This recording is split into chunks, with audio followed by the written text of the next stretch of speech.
3장 8절까지입니다. 말씀을 맡았음이니라.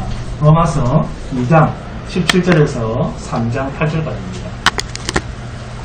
다 찾았습니까? 함께 봉독하도록 하겠습니다. 시작. 유대인이라 불리는 내가 율법을 의지하며 하나님을 자랑하며 율법의 교훈을 받아 하나님의 뜻을 알고 지극히 선한 것을 분간하며 맹인의 길을 인도하는 자여 어둠이 있는 자의 빛이요 율법에 있는 지식과 진리의 모본을 가진 자로서 어리석은 자의 교사여 어린아이의 선생이라고 스스로 믿으니 그러면 다른 사람을 가르치는 내가 내 자신은 가르치지 아니하느냐. 도둑질하지 말라 선포하는 내가 도둑질하느냐. 간음하지 말라 말하는 내가 간음하느냐. 우상을 가정히 여기는 내가 신전 물건을 도둑질하느냐. 율법을 자랑하는 내가 율법을 범함으로 하나님을 욕되게 하느냐. 기록된 바와 같이 하나님의 이름이 너희 때문에 이방인 중에서 모독을 받는도다. 내가 율법을 행하면 할례가 유익하나 만일 율법을 범하면 내 할례는 무할례가 되느니라. 그런즉 무할례자가 율법의 규례를 지키면 그 무할례를 할례와 같이 여길 것이 아니냐. 또한 본래 무할례자가 율법을 온전히 지키면 율법 전문과 할례를 가지고 율법을 범하는 너를 정죄하지 아니하겠느냐. 무릇 표면적 유대인이 유대인이 아니요 표면적 육신의 할례가 할례가 아니니라. 오직 이면적 유대인이 유대인이며 할례는 마음에 할지니 영에 있고 율법 조문에 있지 아니한 것이라. 그 칭찬이 사람에게서가 아니요 다만 하나님에게서니라. 그런즉 유대인의 나음이 무엇이며 할례의 유익이 무엇이냐. 범사에 많으니 우선은 그들이 하나님의 말씀을 맡았음이니라. 어떤 자들이 믿지 아니하였으면 어찌하리요. 그 믿지 아니함이 하나님의 미쁘심을 패하겠느냐. 그럴 수 없느니라. 사람은 다 거짓되되 오직 하나님은 참되시다 할지어다. 기록된 바 주께서 주의 말씀에 어렵다함을 얻으시고 판단받으실 때 이기려 하신가 한과 같으니라. 그러나 우리 불의가 하나님의 의를 드러나게 하면 무슨 말하리요. 내가 사람의 말하는 대로 말하노니 진노를 내리시는 하나님이 불의하시냐. 결코 그렇지 아니하니라. 만일 그리하면 하나님께서 어찌 세상을 심판하시리요. 그러나 나의 거짓말로 하나님의 참되심이 더 풍성하여 그의 영광이 되었다면 어찌 내가 죄인처럼 심판을 받으리요.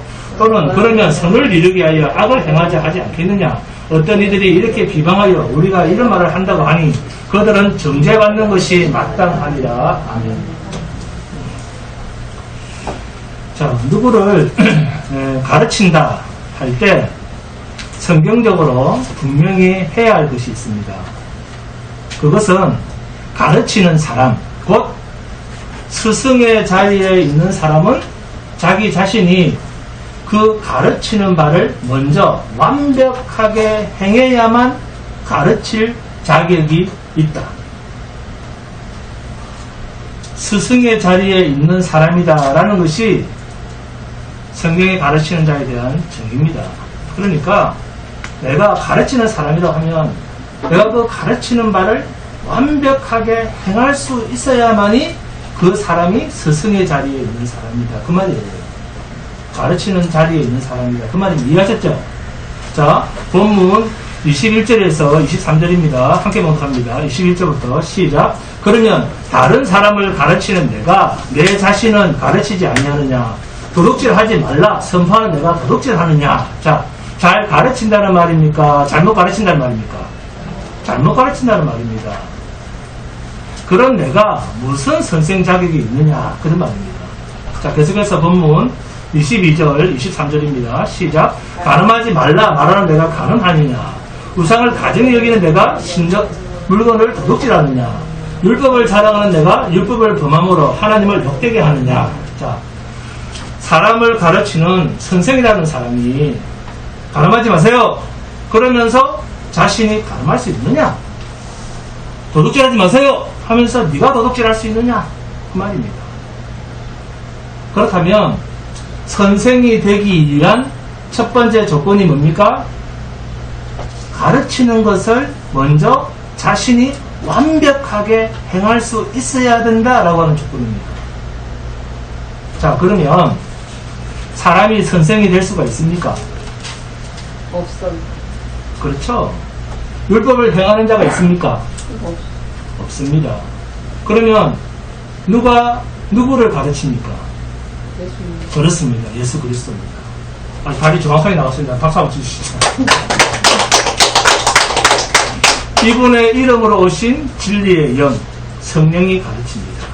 요한복음 14장 봅니다. 요한복음 14장 27절에서 25절에서 27절까지입니다. 요한복음 14장 25절에서 27절입니다. 요한복음 14장 25절에서 27절입니다. 함께 공독합니다. 요한복음 14장 25절에서 27절 시작. 내가 아직 너희와 함께 있어서 이 말을 너희에게 하였거니와 보혜사 곧 아버지께서 내 이름으로 보내실 성령 그가 너희에게 모든 것을 가르치고 내가 너희에게 말한 모든 것을 생각나게 하리라. 평안을 너희에게 끼치노니 곧 나의 평안을 너희에게 주노라. 내가 너희에게 주는 것은 세상이 주는 것과 같지 아니하니라. 너희는 마음에 근심하지도 말고 두려워하지도 말라. 자, 그 다음 요한복음 16장 봅니다. 요한복음 16장 7절에서 15절까지입니다. 요한복음 16장 7절에서 15절 시작. 그러나 내가 너희에게 실상을 말하노니 내가 떠나가는 것이 너희에게 유익이라. 내가 떠나가지 아니하면 보혜사가 너희에게 오시지 아니할 것이요 하면 내가 그를 너희에게 보내리니 그가 와서 죄에 대하여 의에 대하여 심판에 대하여 세상을 책망하시리라. 죄에 대하여 하면 그들이 나를 믿지 아니하며 의에 대하여 하면 내가 아버지께로 가니 너희가 다시 나를 보지 못하며 심판에 대하여 하면 이 세상 임금이 심판을 받았습니다. 내가 아직도 너희에게 이를 것이 많으나 지금은 너희가 감당하지 못하리라. 그러나 진리의 성령이 오시면 그가 너희를 모든 진리 가운데로 인도하시리니 그가 스스로 말하지 않고 오직 들은 것을 말하며 장래 일을 너희에게 알리시리라. 그가 내 영광을 나타내리니 내 것을 가지고 너희에게 알리겠습니다. 무릇 아버지께 있는 것은 다 내 것이라. 그러므로 내가 말하기를 그가 내 것을 가지고 너희에게 알리시리라 하였노라. 누가 가르칩니까? 예수 그리스도. 그분의 이름으로 오신 진리의 성령이 우리를 가르치신다라고 성경은 말씀합니다. 예수님만이 우리의 참 스승이요 신앙의 아버지입니다. 여러분, 하나님의 다스림을 받고 사는 사람은 말씀의 다스림을 받고 사는 사람입니다. 하나님께서 우리 인간에게 율법을 주신 이유는 하나님의 다스림에 들어오도록 하기 위해서 우리에게 율법을 주셨습니다. 그것을 행해라가 아니고 하나님의 다스림 안에 들어오도록 인간의 모든 가능성, 자기의 힘을 포기하고 오직 하나님의 은혜만 바라보도록 하시기 위해서 율법을 주셨습니다. 그러면 율법은 실천의 방편입니까? 은혜의 방편입니까? 은혜의 방편입니다. 인간으로 하여금 할 수 없다라는 항복의 선언을 받게 하고 모든 인간의 자기 가능성이나 힘을 포기하게 하시고 오직 하나님의 은혜만 바라볼 수밖에 없는 인간인 것을 알게 하시기 위해서 율법을 주신 것입니다. 율법을 온전히 지키면 그랬습니다. 80점, 90점을 말하는 것이 아닙니다. 마음에 미움만 가져도 살인한 거라. 마음과 생각과 행동까지 100점이 되어야 됩니다. 그래서 로마서 2장 29절 마지막 구절에서 뭐라고 합니까? 29절 로마서 2장 29절에서 오직 이면적 유대인이며 할례는 마음에 할 때니 영에 있고 율법 조문에 있지 아니한 것이라.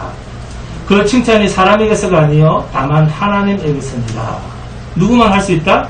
하나님밖에 할 수 없다는 겁니다. 율법을 온전히 지키면 온전히 100점짜리 예수를 내놔야 됩니다. 율법, 예수 그리스도를 내놓을 때 하나님께서 그것을 100점으로 여기시지 그 외에는 인간들이 아무리 닳도록 마르도록 해도 안 된다는 겁니다.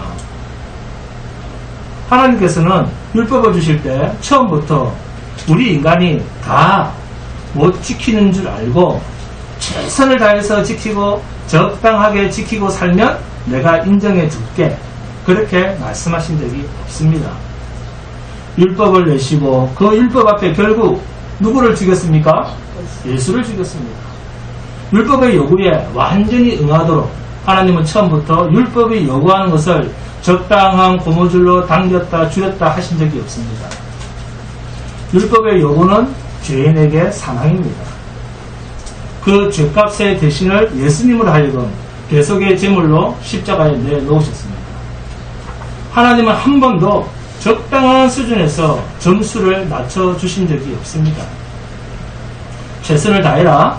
그럼 내가 봐줄게. 그런 말씀을 하신 적도 없고 그런 기준을 제시한 적도 없습니다. 그런데도 아직까지 합시다. 행하자. 그럽니다. 행하자. 완전하게는 할 수 없다. 그러나 최선을 다해야 되지, 최선을 다해야 되지 하지 않겠습니까? 이렇게 처음부터 주님 앞에 항복하지 않고 해보다가 안 되면 두 손 들자 그럽니다. 그러나 여러분, 이런 주장은 저와 여러분을 괴롭히는 마귀의 역사입니다. 그런 말에 동요하거나 걱정하지 마시고 자신에게 어떠한 어려움이나 난관이 닥쳐도 하나님께 항복하고 자신의 죄를 회개하고 가슴을 찢고 십자가 앞에 자신을 내놓으세요. 그러면 하나님이 해결하십니다. 무슨 일이든 십자가 앞에 자신을 내려놓고 해결받는 그런 기적을 체험하시기 바랍니다. 남들한테 기도 부탁하지 마시고 자기가 직접 두 손 들고 하나님께 나아가서 하나님께 나아가서 기도하시라는 겁니다. 누구처럼? 히스기야 왕처럼. 히스기야 왕은 왕복을 다 찢고 베옷을 입고 나는 죽었습니다. 하나님, 나는 아무것도 할 수 없습니다. 저는 죄인입니다. 하나님 앞에서 이런 일을 자초한 장본인입니다.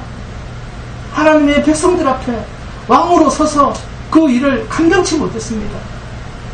주님, 저를 죽여주십시오. 하지만 나는 죽어 마땅하지만 저들이, 저 오랑캐들이 하나님 여호와 이름을 욕되게 하고 있습니다. 우리를 구원하시는 일을 통해서 하나님만이 참신이신 것을 저들 앞에 나타내 보실 것을 소원합니다. 라고 기도했을 때 여기에 대한 하나님의 대답입니다. 나의 명예, 나의 이름, 나의 영광을 위하여 내 이름 때문에 너희를 구원하고 저들 앞에서 기적을 베푼다. 그래서 천사를 보내서 18만 5천 명을 하룻밤 사이에 다 죽여버렸습니다. 이스라엘 군인 한 명도 동원하지 않았습니다. 이러한 기적이 여러분 삶에서 날마다 체험되어져야 됩니다. 이 체험이 있으려면 모든 것을 맡기는 항복이 필요합니다. 하나님께 여러분의 인생을 온전히 맡기십시오. 내가 못한다고 불안해하지 마시고, 그러면 자기가 살아있는 거잖아요. 조급해하는 것은 다 이루신 주님을 바라보지 못하는 불신앙이에요. 저와 여러분이 할 수 있는 일은 주님이 어떻게 나를 향해서 무슨 일을 하셨는가, 무슨 일을 하시는가를 진심으로 바라보는 그런 믿음의 눈만 필요합니다. 그럴 때 주님에 의해서 되어진 사실들을 우리가 바로 깨닫고, 그럴 때 감사가 있고 기쁨이 있고 참된 헌신이 나오고 내 생명을 바쳐 주님이 하신 그 일에 자신을 던질 수가 있고 주님이 하신 그 일에 내 인생을 다 던져서 걸어갈 수 있습니다. 여러분, 영생은 믿음으로 이루어집니다. 하나님의 선물입니다.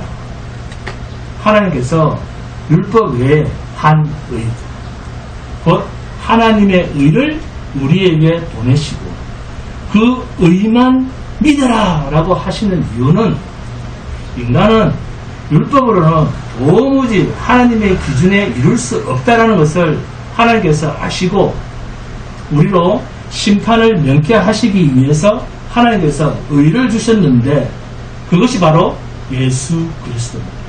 복음입니다. 모든 인간은 마음에 하나님 두기를 싫어한 채로 살아갑니다.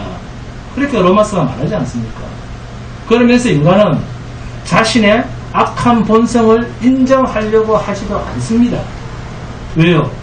도덕과 윤리라고 하는 교묘한 옷으로 위장하고 있기 때문에. 도덕과 윤리를 행하면 그것이 예쁘게 보이고 착하게 보이고 순하게 보이고 이렇게 착각을 합니다.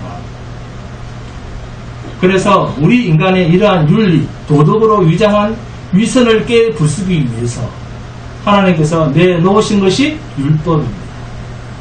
그래서 율법으로는 의롭다 할 자가 없다. 율법의 기준에 들어오는 자가 없다. 지금까지 너희들이 행한 도덕, 윤리, 너희들끼리의 선악, 그것들은 다 뭐였다? 위선이었다 하는 것을 율법으로 고발하는 거예요. 그래서 오직 율법으로는 무엇을 한다? 죄를 깨닫게 합니다. 너희의 위선, 너희의 가식을 깨려고 율법을 주셨다라는 이야기입니다. 도덕과 윤리로 무장한 인간은 그것으로 위장해 있는 동안은 자신의 의를 자랑하지만 그러는 동안은 하나님의 의를 바라보지 못합니다. 오히려 자기의 착함과 자기의 행실을 자랑하면서 얼마든지 구원받을 수 있다라고 생각을 합니다. 그러한 자들이 주님이 오셨을 때 율법을 행해놓으라고 말하던 율법 교사와 서기관과 바리새인들이었습니다. 그런데 이러한 의를 깨뜨리는 유일한 기준이 율법입니다. 율법으로는 그 앞에 어렵다함을 얻을 육체가 없나니 율법의 요구를 이룰 수 없는 인간으로 하여금 자기의 모든 얄팍한 위선적인 의를 포기하게 하고 하나님으로부터 이 땅에 나타난 의, 그 한 의, 예수 그리스도를 의지하고 믿도록 하기 위해서 하나님께서는 우리에게 율법을 주셨습니다. 하나님은 이스라엘을 선택해서 그들에게 율법을 맡기시고 그것을 맡기면서 행해라고 맡긴 것이 아니라 그 율법으로 말미암아 하나님께서 보내신 온전한 의, 예수 그리스도 앞으로 그들을 인도할 것이라 했습니다. 그래서 율법을 초등교사라, 생명의 구주 앞으로 인도하는 길 안내자, 몽학 선생, 가르치는 것이 아니라 길 안내자, 가이드가 율법입니다. 그렇다면 이스라엘이 하나님의 이러한 뜻을 안다면 당연히 율법을 통해서 자신의 의를 포기하고 하나님이 보내신 자 예수 그리스도 안에서의 의를 의지했어야 옳았습니다. 이것이 하나님이 택하신 선민다운 모습이었습니다. 선민이라고 하는 것은 하나님의 뜻을 깨닫고 알고 그대로 살아가는 자, 그 사람을 선민이라고 합니다. 그러나 이스라엘 역시 이러한 하나님의 뜻을 외면하고 주신 그 율법을 통해서 자기 발전을 과시하려고 했습니다. 나는 이만큼 하고 있다, 이런 말을 하고 싶었다는 겁니다. 그러나 그것이 오히려 하나님을 욕되게 하는 일이었다라는 것이 본문 23절 24절입니다. 함께 봉독합니다. 23절 24절 시작. 율법을 자랑하는 내가 율법을 범함으로 하나님을 욕되게 하느냐, 기록된 바와 같이 하나님의 이름이 너희 때문에 이방인 중에서 모독을 받는도다. 네? 네가 율법은 자랑하면서 어떻게 율법을 범하느냐, 그것이 하나님을 욕되게 하는 것이 아니면 뭐냐? 오히려 율법을 지킨다는 너희의 행동이 이방인 가운데 하나님을 부끄럽게 하고 욕되게 한다. 율법을 지킬 수 없는 인간이 율법을 지키겠다고 하는 만큼 하나님을 부끄럽게 하는 일이 없는데 오늘날도 이 율법을 지켜야 된다고 주장하는 사람들이 있습니다. 요한복음 5장 39절에서 47절입니다. 너희가 성경에서 영생을 얻는 줄 생각하고 성경을 연구하거니와 이 성경이 곧 내게 대하여 증언하는 것입니다. 그러나 너희가 영생을 얻기 위하여 내게 오기를 원하지 아니하는도다. 나는 사람에게서 영광을 취하지 아니하노라. 다만 하나님을 사랑하는 것이 너희 속에 없음을 알았도다. 나는 내 아버지의 이름으로 왔으면 너희가 영접하지 아니하나 만일 다른 사람이 자기 이름으로 오면 영접하리라. 너희가 서로 영광을 취하고 유일하신 하나님께로부터 오는 영광은 구하지 아니하니 어찌 나를 믿을 수 있느냐. 내가 너희를 아버지께 고발할까 생각하지 말라. 너희를 고발하는 이가 있으니 곧 너희가 바라는 자 모세니라. 모세를 믿었더라면 또 나를 믿었으리니 이는 그가 내게 대하여 기록하였습니다. 그러나 그의 글도 믿지 아니하거든 어찌 내 말을 믿겠느냐 하시니라. 누가 너희를 고소한다? 율법이 고소한다. 왜? 율법은 행해라고 준 것이 아니라 그 율법을 통해서 자신이 죄 있는 것을 깨닫고 누구에게로 가라? 하나님께서 보내신 다른 의, 예수 그리스도를 영접하라는 것입니다. 예수님을 높이는 것, 예수님께 영광을 돌리는 것은 주님이 죽으신 십자가 앞에서 자신이 죄인됨을 고백하는 것입니다. 예수님이 하신 일을 마음에 두며 예수님이 하신 일을 찬양하는 것만이 예수님을 높이는 자입니다.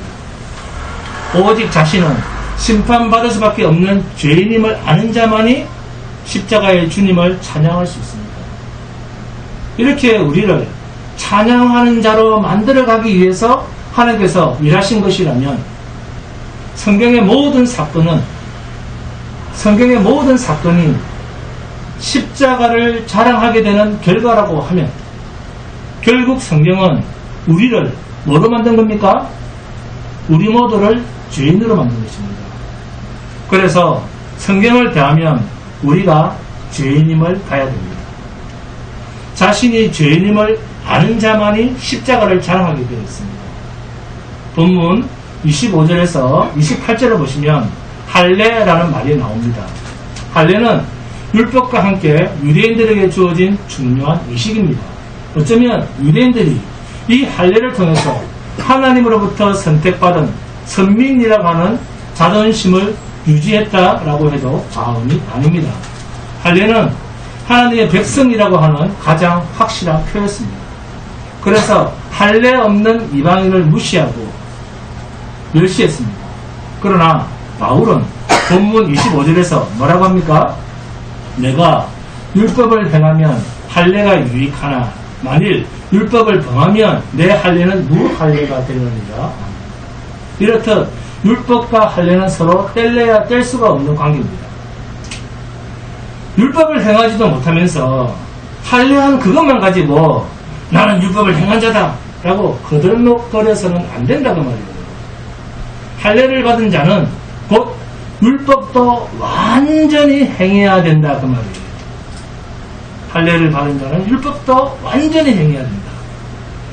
그런데 유대인들은 몸에 할례 한 표만 가지고 자랑을 하고 있는데 바울은 너희가 율법을 지킨다면 그 할례도 유익하겠지만 율법을 못 지키면 몸에 칼질을 몇천 번 해도 아무런 의미가 없다. 그래서 본문 29절에 할례는 마음에 할지니 율법은 범하면서 할례한 것만 자랑하지 마라. 그런 할례는 아무런 의미가 없다. 그러면서 본문 28절, 29절에서 뭐라고 합니까? 함께 보도록 합니다. 28절부터 시작. 무릇 표면적 유대인이 아니요 표면적 육신의 할례가 아니냐.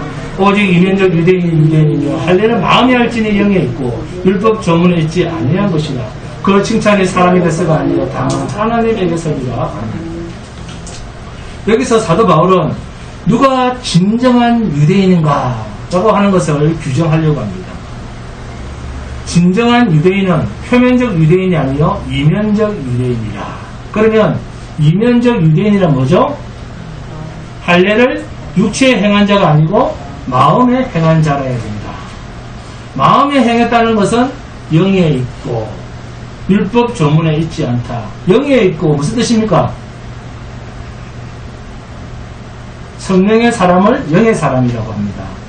이것은 곧 하나님의 믿음, 하나님의 신앙, 하나님의 성도는 오직 하나님의 은혜로만 된다. 그런 뜻입니다. 이스라엘에게 있어서 마음에 하나님의 약속의 백성이라는 이 정신이 빠지면 아무리 육체의 할례를 수십 번 했다 해도 그 자는 이스라엘 수가 없다는 것입니다. 그래서 본문 28절에 무릇 표면적 유대인이 아니요 표면적 육신의 할례가 아니니라. 자, 따라합니다. 이면적 유대인이다. 네, 할례는 인간의 힘과 노력이 아니라 오직 하나님의 약속으로 되어진다는 것에 대한 믿음의 고백이 할례입니다. 인간은 그 누구도 율법을 지킬 수 없습니다. 율법을 지킬 수 없다라고 하는 그 선언이 할례입니다. 그런데 유대인들은 그 못 지킬 율법을 할례까지 했으면서도 지키기 위해서 율법의 명령 중에 하나인 할례를 몸에 행합니다. 게다가 할례를 시행한 것을 두고 그들은 자기가 이제 할례를 했으니까 나는 율법을 지킬 수 있는 사람이다. 율법을 지킬 수 있는 사람이 된 것처럼 생각하고 행동을 했습니다. 이것은 오늘날 우리 신자들이 예수 믿고 성령 받고 거듭났다고 하면 그 다음부터는 율법을 지키고 이 땅에서 선한 사람으로 살아갈 수 있는 자질이 주어진 것처럼 착각하는 사고방식이랑 똑같습니다. 자, 여기서 질문 하나 하겠습니다. 예수님이 부활 성천하시고 예수를 믿게 되었습니다. 성령도 받았습니다. 그래서 하나님의 백성으로 살아갑니다. 그러면 예수 믿은 그때부터 하나님의 법대로 살 수 있습니까? 없어요. 오늘 그 100점만 말씀하시네요. 살 수 없습니다. 하나님의 법을 지킬 수 있습니까? 없습니다. 성령 받고 하나님의 자녀가 되었지만 지금도 여전히 나는 뭐다? 죄인이다. 자, 따라합니다. 성령 받고 거듭나고 하나님 나라의 백성 되고 성도가 되었지만 나는 여전히 죄인이다. 네, 이정도 씨 확실합니다. 네. 인정하십니까? 이것을 인정하라는 것입니다. 그런데 이것을 인정하지 않고 나는 예수 믿었으니까 나는 이제 하나님의 말씀대로 그대로 살 수 있다. 이렇게 착각을 한다는 겁니다. 그것처럼 이스라엘 백성도 할례를 받고 나는 이제 하나님의 약속의 백성이 되었다. 율법을 행할 수 있는 사람이 되었다. 라고 하는 그것이 곧 율법을 행할 수 있는 능력이 된 자처럼 착각을 해버렸다는 겁니다. 네, 구별되었습니다. 하나님의 백성이 아닌 자들도 구별되었습니다.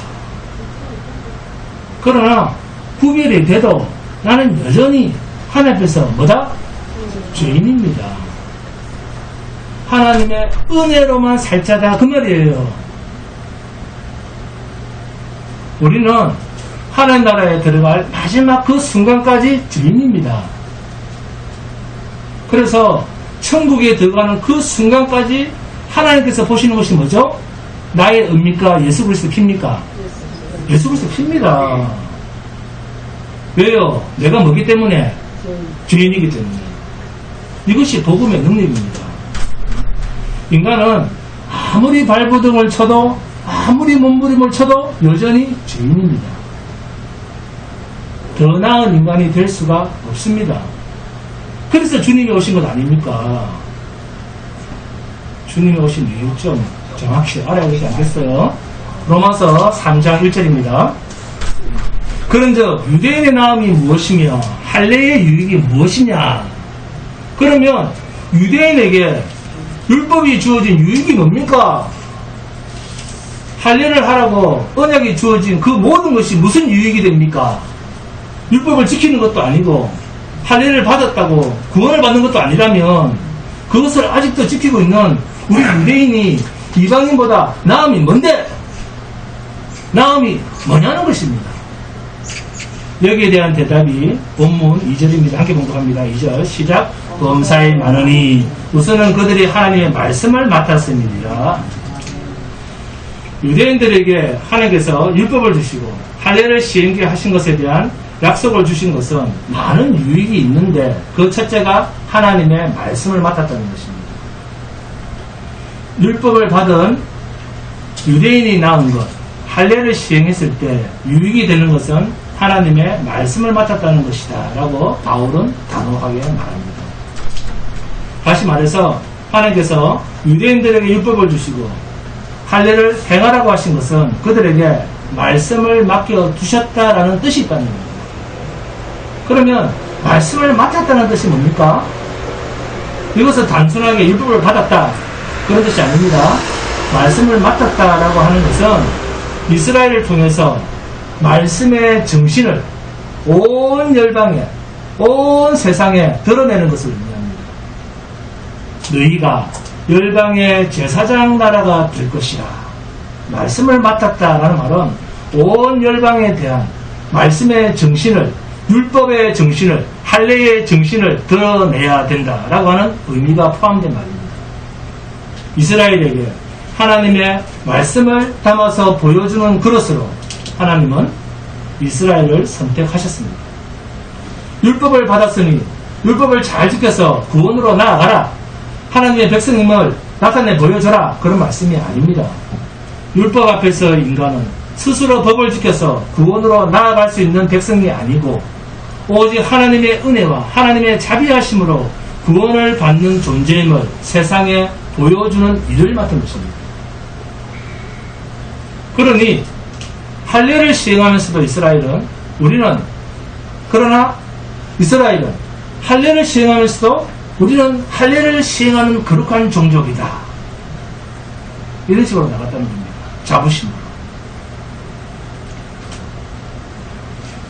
우리는 하나님의 언약 안에서 생겨난 존재라고 하는 철저한 하나님 중심, 하나님을 드러내는 백성으로 존재하라라고 하는 것이 하나님의 뜻이었습니다. 이것이 유대인에게 말씀을 맡았다는 뜻이요, 유대인의 나음이요, 유대인에게 주는 유익이었습니다. 이렇게 되기 위해서는 먼저 말씀을 통해서 자기 자신을 발견해야 했습니다.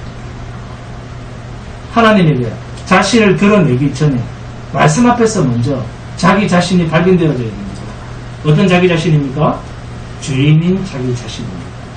율법 때문에 이스라엘은 하나님 앞에서 자기 자신이 죄인인 것을 발견했어야 했는데 그러지를 못하고 이스라엘은 율법을 어떻게 하려고 했습니까? 지켜서 자기가 하나님 앞에 선한 사람인 것처럼 하나님의 백성인 것처럼 자기를 나타내려고 했습니다. 하나님의 의도와는 정반대 짓을 한 것입니다. 말씀의 정신은 말씀 앞에서 자기의 모습이 발견되어져야 되는데 여러분, 말씀은 우리를 뭐로 고발합니까? 하나님께서 주신 율법, 하나님께서 주신 말씀은 우리를 뭐로 고발합니까?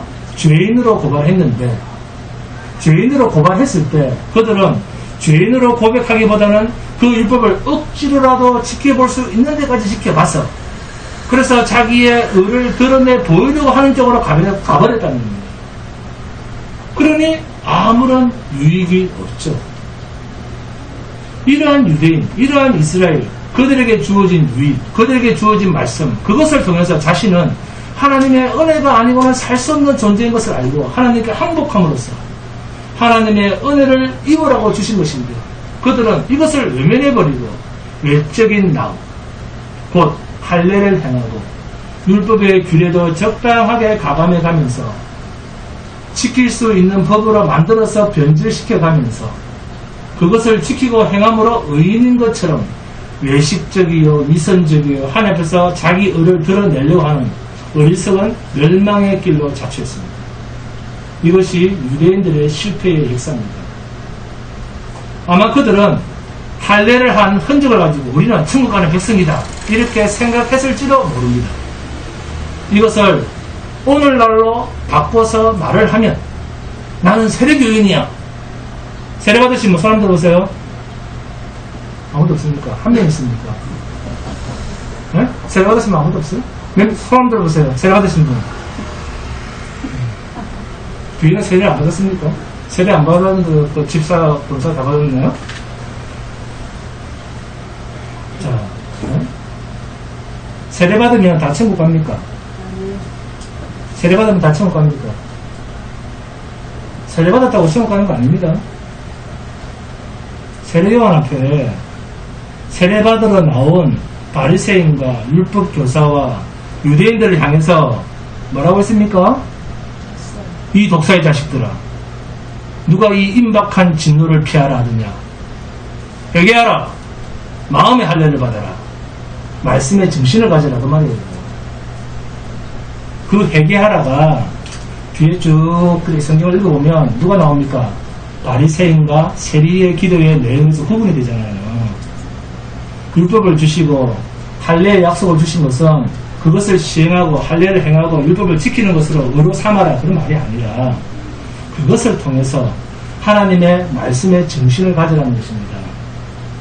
그것은 그 율법 앞에 그 말씀 앞에 네가 죄 있는 것을 드러내라 그 말이에요. 너를 속이지 말고 그것을 온 열방 앞에, 세상 사람 앞에 자랑해라는 겁니다. 나는 죄인입니다 하는 것을 자랑해라는 거예요. 말씀이 세상에 주어진 것은 본문 3절에 보니까 어떤 자들이 믿지 아니하였으면 어찌하리요. 그 믿지 아니함이 하나님의 미쁘심을 더하겠느냐. 하나님이 말씀을 세상에 주신 것은 하나님의 미쁘심을 세우려고 했다라고 반어법을 사용하고 있습니다. 그리고 본문 4절에 보니까 그럴 수 없느니라. 사람은 다 거짓되되 오직 하나님은 참되시다 할지어다. 말씀이 이 세상에 주어진 것은 하나님의 참되심을 증거하시기 위하여 말씀이 이 땅에 주어졌다라고 말씀합니다. 그 말씀 앞에 인간은 다 죄인이요. 오직 참되신 말씀은 하나님만 가지고 있다는 것입니다. 그런데 유대인들은 자신들이 참되신 말씀 앞에서 그 말씀을 다 행할 수 있는 자처럼 하나님처럼 되어보려고 하는 어리석음을 나타내 보이는 것입니다. 자, 로마서 3장 3절에서 6절까지의 뜻을 정리합니다. 로마서 3장 3절 말씀이 이스라엘에게 주어진 것은 이스라엘 백성이 신실한 백성임을 나타내려고 주신 것이 아니라 하나님의 신실하심 곧 이쁘심을 위해서 주셨다. 그리고 4절에 사람은 다 거짓되되 하나님은 참되시다 라고 말씀하시면서 이스라엘에게 말씀이 주어진 것은 이스라엘 백성이 참되다 하는 것을 나타내고 드러내고 자랑하라고 주신 것이 아니라 하나님만이 참되시다 하는 것을 나타내시기 위해서 이스라엘에게 말씀을 주셨다는 것입니다. 그리고 본문 5절에 사람이 불의하다고 그것을 주신 하나님께서도 불의하시냐? 아니다. 너희에게 말씀을 주신 것은 너희의 불의를 드러내고 하나님의 의를 드러내기 위해서 주셨는데 너희 이스라엘은 그 하나님의 의인 말씀을 너희들이 적당하게 가감해서 행하면서 자기들이 의가 있는 것처럼 위장했다는 것입니다. 그렇다면 하나님의 의도를 드러내지 않은 그 이스라엘 때문에 하나님의 일이 실패했느냐? 이스라엘 때문에 하나님의 일이 실패했습니까? 여기에 대한 대답이 본문 6절 말씀입니다. 결코 그렇지 아니하리라. 만일 그리하면 하나님께서 어찌 세상을 심판하시리요? 하나님의 의도가 이스라엘의 순종이었는데 이스라엘은 역으로 불순종 때문에 하나님의 의도가 실패했느냐? 아니다. 오히려 그것이 하나님의 의를 더 세우고 하나님의 참되심을 더 밝히는 것이 아니냐. 인간의 거짓이 드러나지 않고는 하나님의 참되심이 나타날 수 없다는 것입니다. 이 사실이 불순종으로 증명되지 않습니까? 이스라엘은 하나님께서 율법으로 자기 자신들의 거짓됨과 불의함과 신실하지 못함을 발견할 수 있는 기회로 삼았어야 했습니다. 이것이 이스라엘의 나음이요 이들이 다른 열방보다도 나은 유익이었습니다. 그러나 이들은 이 일에 실패하고 말았습니다. 그럼에도 이스라엘은 계속해서 이 말에 반발하면서 그렇다면 인간의 거짓과 인간의 불의함이 하나님의 참되신가 하나님의 의로움을 증명하는 데 도움이 되었다면 어떻게 하나님이 참되시고 의롭게 되기 위해서 인간의 불의함과 거짓됨을 드러냈으면 그 거짓되고 불의한 인간을 어떻게 하나님이 심판하실 수가 있어? 이렇게 되묻는 말이 본문 7절입니다. 함께 봉독합니다. 시작. 그러나 나의 거짓말로 하나님의 참되심이 더 풍성하여 그의 영광이 되었다면 어찌 내가 죄인처럼 심판을 받으리요? 그러면서 본문 8절입니다. 또는 그러면 선을 이루기 위하여 악을 행하자 하지 않겠느냐? 어떤 이들이 이렇게 비방하여 우리가 이런 말을 한다고 하니 그들은 정죄받는 것이 마땅하니라. 무슨 뜻입니까? 하나님의 참되심과 의로움을 드러내기 위해서 죄를 범해야 된다라고 말하고 다니는 사람들이 있는데 그런 사람이 심판받지 않고서야 되겠느냐라는 말입니다. 다시 말하면 죄악이 많은 곳에 은혜가 넘친다고? 그러면 죄를 더 범하면 되겠네? 여기에 대해서 바울은 그럴 수 없다라고 단호한 쐐기를 뒀습니다. 너희의 그러한 생각은 하나님 앞에서 정죄받는 것이 마땅하고 옳다라고 바울은 본문 8절 마지막 부분에서 말하고 있습니다. 왜요? 하나님의 심판은 인간이 죄를 범했기 때문에 심판하는 겁니까? 자, 하나님의 심판은 인간이 죄를 범했기 때문에 심판하는 겁니까? 하나님의 심판은 인간이 죄를 범했기 때문에 심판을 하시는 것이 아니라 자신이 죄인임을 인정하지 않는데 문제가 있다는 것입니다. 잘 이해하셔야 됩니다. 자신이 죄인임을 인정하지 않는데 심판이 있는 거예요. 자신이 죄인인 것을 모르는 거예요. 인간이 이스라엘 백성의 범죄함은 하나님 앞에서 자기들이 잘났고 자기들은 잘난 백성이고 하나님 앞에서 자기들이 의를 행함으로 인정받으려고 했다는 겁니다. 이것이 율법으로 어렵다함을 얻으려고 했다는 거예요. 율법으로 어렵다함을 얻으려고 했다. 범죄했기 때문에 심판보다는 자신들이 죄인임을 인정하지 않고 오히려 율법을 지킴으로 죄인이 율법을 지킴으로 자기들이 어렵다함을 인정받으려고 하는 이러한 위선이 외식이 하나님 앞에서 정죄를 받았다는 거예요. 여러분, 하나님께서 우리에게 율법을 주실 때 죄를 짓지 않도록 하기 위해서 우리에게 율법을 주신 것이 아닙니다. 율법을 지켜서 법을 지켜서 죄 짓지 마라 그렇게 주신 것이 아니에요. 율법을 주실 때의 목적은 너희는 죄인이야. 내 앞에서 너희는 죄인이야. 예수 외에는 나를 구원할 다른 능력이 없다는 것을 인정하라고 율법을 주셨는데 이스라엘은 이 기능을 상실했습니다. 오늘날의 교회도 이 기능을 상실했습니다. 교회가 죄인인 것을 고백하면 교회 문 닫고 나가는 줄 알아요. 그러나 세상에서는 망해도 하나님 앞에서는 흥합니다. 교회는 죄를 고백하는 곳입니다. 통회하고 자복하는 눈물이 있는 곳입니다. 교회는 통곡하는 곳이에요. 우리는 어떻습니까? 우리들 역시 하나님 앞에서 말씀을 먼저 맡은 자입니다. 지키라고 맡았을까요? 말씀 앞에서 죄 있는 것을 빨리 고백해라. 항복해라는 것입니다. 말씀의 유익이 무엇입니까? 말씀의 유익은 나의 죄인됨을 알게 하는 것입니다. 말씀의 유익은 우리가 하나님 앞에서 그 말씀 앞에서 죄 있는 것을 속히 고백하는 것입니다. 우리가 다른 사람보다 나은 것이 있다고 하면 우리가 안 믿는 사람보다 나은 것이 있다고 하면 그것은 뭡니까? 나는 죄인입니다 라는 것을 고백하는 것 아닙니까? 이걸 아는 것 아닙니까? 자신의 정체성을 아는 것 아닙니까? 이걸 제대로 발견했을 때가 최고로 나은 인간이 되는 겁니다. 어떤 인간? 하나님 앞에서 죄인인 것을 아는 인간. 이것이 하나님 앞에서 가장 경건한 최고의 인간입니다. 하나님이 가지고 계시는 잣대는 하나님 앞에서 자신이 하나님의 말씀 앞에서 철저하게 죄인이요 예수 그리스도만이 하나님 앞에서 의로 인정받을 수 있다는 것을 고백하는 그 자가 하나님 앞에서 가장 큰 자입니다.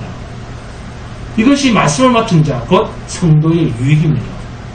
아무쪼록 헛된 것에 자신의 나음과 유익을 두지 마시고 늘 하나님의 말씀 앞에서 자신의 모습이 죄인인 것을 철저하게 발견하는 일에 이전보다 더 눈이 밝고 지금보다 더 열정적이고 더 말씀에 관심을 가지고 십자가로 가까이 나아가 그 십자가 앞에서 두 손 들고 항복하고 십자가 예수로 말미암아 하나님 앞에서 의롭다함을 인정받았다라고 하는 이 사실을 날마다 고백하는 성도, 참된 자신의 정체성을 발견한 자가 되시기를 주님 이름으로 축원드립니다. 병 찬송합니다. 찬송가 54번입니다.